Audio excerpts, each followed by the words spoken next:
तो कार्यक्रम आहे, परंतु मी प्रेस यासाठी आयोजित केली की उबाठाचे जे पूर्वीचे 6 खासदार जे शिवसेनेत आले त्यासाठी उबाठांच्या नेत्यांनी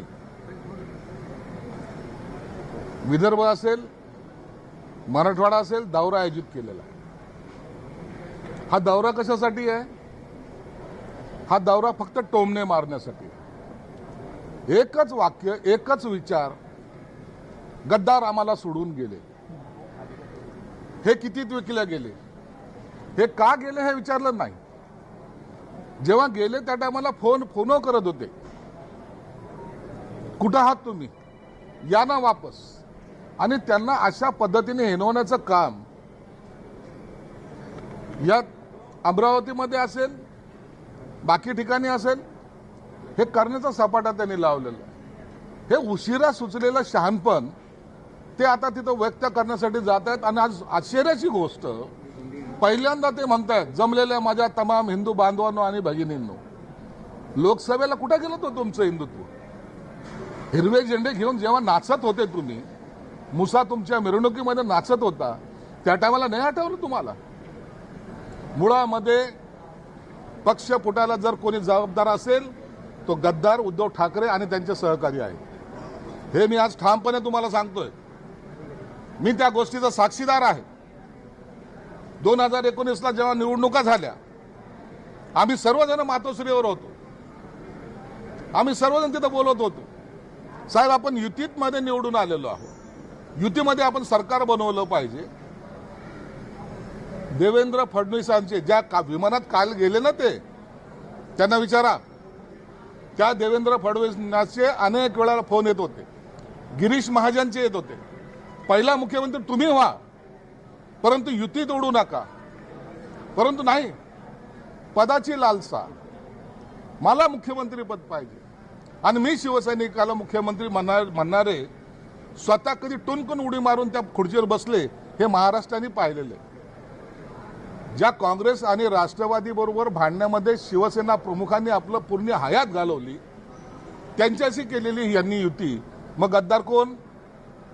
गद्दार कोण?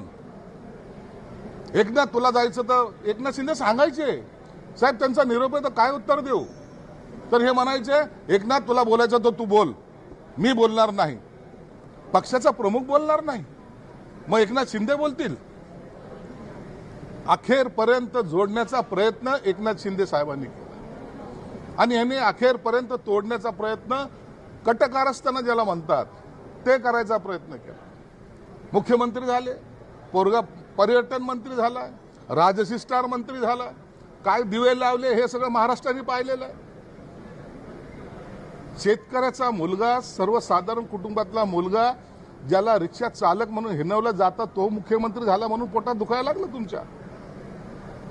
एकनाथ शिंदे साहेबांनी 2.5 वर्षामध्ये काय कामं केलेत हे अख्खा महाराष्ट्र जाणतोय. प्रत्येक ठिकाणी एकनाथ शिंदे साहेब हजर होते. शेतकऱ्यावर अडचणी आले त्या टायमाला एकनाथ शिंदे साहेबांनी वाटेल ते पॅकेज देऊन माझा शेतकरी रस्त्यावर नसला पाहिजे हा प्रयत्न केला. अख्ख्या महाराष्ट्राला माहिती की रस्त्यावर असलेला माणूस मुख्यमंत्री आपण पाहतोय. त्या वर्षा निवासस्थानात ज्या ठिकाणी आमच्यासारख्या आमदाराला प्रवेश नव्हता, ज्याला 2-2 तास गेटवर उभं राहावं लागत होतं, त्या वर्षामध्ये हजारो कार्यकर्ते रात्री 4 वाजेपर्यंत थांबलेले असायचे. तरी मुख्यमंत्री सर्वांना भेटल्याशिवाय झोपायला जात नव्हते. हे एकनाथ शिंदे साहेबांचं चांगलेपण आहे. त्या टायमाला 40 लोक गेले, बोलले असं गेले की 40 गेलेत. आता यांना गाडल्याशिवाय आम्ही राहणार नाही. महाराष्ट्राने त्यांना ऍक्सेप्ट केलं, 40चे ते 57 झाले. म्हणून खऱ्या अर्थानं हे गद्दार आता जे काही भाषणं करत फिरलेत, जे त्यांच्या बाजूला त्यांचे पंटर आहेत, यांना उशिरा सुचलेलं शहाणपण आहे. आणि याची दखल सगळा महाराष्ट्र घेतोय. म्हणून गद्दार बोलताना स्वतः गद्दार आहात याची जाणीव तुम्ही ठेवा.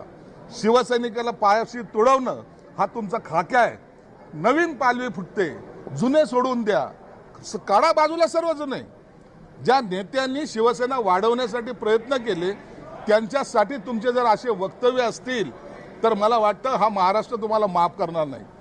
हे 6 खासदार गेले अनेक वर्ष होते ना, का पहिल्यांदा निवडून आले? तुमच्या मशालीवर काय पहिल्यांदा निवडून आलेत? हे गेले 35 वर्ष त्या पक्षामध्ये काम करणारे कार्यकर्ते, त्यांना तुम्ही अशा हिनवताय. महाराष्ट्रामध्ये कितीही फिरा, कुठेही जा, परंतु आता तुम्हाला माफी नाहीये. तुम्ही जी गद्दारी केलेली आहे शिवसेना प्रमुखांच्या विचाराशी, शिवसेने प्रमुखांचे असलेले धोरणाशी आणि शिवसैनिकाचे असलेल्या भावनेशी, त्या भावना तुम्ही दुखावलेल्या आहेत. म्हणून आता जनता तुम्हाला माफ करणार नाही. अरे एकनाथ शिंदे साहेब आज कार्यकर्त्याला सांभाळतायत, म्हणून आता हे संघटन वाढत चाललेलं आहे. या ठिकाणी पहा, एक कार्यकर्ता येतो, त्याला भेटायला इतके लोक येतात. तुम्ही तर विमानातून उतरता, हॉटेलमध्ये जाता, तिथून स्टेजवर गेले, पुन्हा विमानात बसले की झाला तुमचा दौरा. आजचा दौरा हा त्यांचा हवापाणी चेंज करण्यासाठी कसं वातावरण आहे हे पाहण्यासाठी झालेलं. आतापर्यंत आम्ही पाहिलं, तुम्ही जेव्हा उठाव केला तुम्ही उद्धव साहेब असाच उल्लेख करायचे, मग आज तुम्ही उद्धव ठाकरे गद्दार म्हणतायत. मग काय म्हणणार आहे ना? हे रोज तुम्हाला दुसऱ्याला नावं ठेवतायत. मी आजही त्यांना रिस्पेक्टने बोललो, कालही रिस्पेक्टने बोलत होतो, परंतु दरवेळेला एखादा कार्यकर्ता आपल्यापासून दूर झाल्यानंतर त्याची कवडीची किंमत नाही असं म्हणणार आहे. मग यांना आता सोडता कामा नये. काय केलं त्या शरद पवारनी तुमच्यासाठी? काय केलं त्या सोनिया गांधींनी तुमच्यासाठी? का तुम्हाला राहुल गांधीचं प्रेम आहे? का तुम्हाला काँग्रेसचं प्रेम आहे? कशासाठी आहे? ज्यांनी तुम्हाला गाडण्याचा प्रयत्न केला त्यांच्या मांडीवर जाऊन बसण्याचं कारण काय तुमचं? मग गद्दार कोण आहे? आज आम्ही ते जे काय करतोय ते महायुती म्हणून करतोय आणि त्याची प्रचिती अख्खा महाराष्ट्र जाणतोय. म्हणून आज हे जे मी बोललो हे वैतागून म्हणण्यापेक्षा खऱ्या अर्थाने या भावना लोकांना कळायला पाहिजे. हे पुन्हा आपला आव आणून पुन्हा मी आता गद्दाराचा समाचार घ्यायला आलेलो आहे. काय केलं तुम्ही कार्यकर्त्यासाठी? एक कार्यकर्ता दाखवा महाराष्ट्रातला ज्याला स्वतःच्या पायावर उभं केलेलं आहे. म्हणून हे बोलताना थोडंसं भान ठेवा. स्वतःचं कुटुंब म्हणजे कार्यकर्ता नाही, स्वतःचं कुटुंब म्हणजे पक्ष नाही. ज्या शिवसेना प्रमुखाने पक्ष मोठा केलाय, ज्या शिवसेना प्रमुखाने रक्ताचं पाणी केलंय, त्या शिवसेना प्रमुखांचा हा पक्ष आहे. आणि त्याच्यासाठी वाटेल ते शिवसेना प्रमुख आमच्यासाठी आदर्श होते, आदर्श आहेत आणि आदर्श राहणार. आम्ही कधी भूमिका बदलणार नाही. आम्ही शरद पवारला नेता मानणार नाही, आम्ही सोनिया गांधीला नेता मानणार नाही, आम्ही राहुल गांधीला नेता मानणार नाही. आमचे नेते बाळासाहेब ठाकरे निश्चित आहेत आणि तेच त्यांचे असलेले विचार घेऊन आम्ही पुढे चाललोय. सर, आज टीईटीचं पेपर फुटलेला आहे, पुन्हा एकदा पेपर फुटी राज्यात दिसून आलेली आहे, त्याच्यामुळे आता उद्याची परीक्षा रद्द करण्याची वेळ सरकारवर आहे. आजही ती बातमी आली टीईटीचा पेपर फुटल्याची. आता ही परीक्षा मागे जसं पेपर फुटीच्या प्रकरणामध्ये अनेक विद्यार्थ्यांचं नुकसान झालं, याला जबाबदार